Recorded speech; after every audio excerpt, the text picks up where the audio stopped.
నేను మళ్ళీ చెప్తున్నాను, ఈ లోకంలో మనం ఎంత ప్రాణంగా ప్రేమించినా, ఎంత ఆలోచించినా, ఎంత చేసినా మన కళ్ళు కప్పి మన వెనకాల చేయాల్సినవన్నీ చేసేవాళ్ళు చాలా మంది ఉంటారు.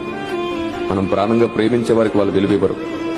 అప్పటికప్పుడు ఆశ చూపించే వారికి వారు అన్ని ఇచ్చేస్తుంటారు. ప్రాణంగా ప్రేమించే వాడికి ఎప్పుడూ శూన్యం మిగులుతుంది. మోసం చేసేవాడికి అన్ని మిగులుతాయి, అన్ని దొరుకుతాయి వాడికి. కానీ ఆయన మాత్రం నీకోసం ప్రాణం పెట్టాడు. ఆయన నిన్ను ప్రాణం పెట్టమని మాత్రమే అడగట్లా, అందరికంటే ఎక్కువ నన్ను ప్రేమించు అంటున్నాడు. అంతే. మనం ఆ ఒక్కటి చేయట్లేదు.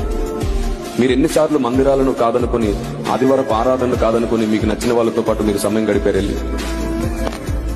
ఎన్నోసార్లు ఆదివారపు ఆరాధన కాదనుకుని దేవుని స్తుతించడం, దేవునికి బాధ్యతను అప్పగిస్తే ఆ బాధ్యతను కూడా పక్కన పెట్టి నీకు నచ్చినట్లు నువ్వు చాలాసార్లు ప్రయాణం చేశావు.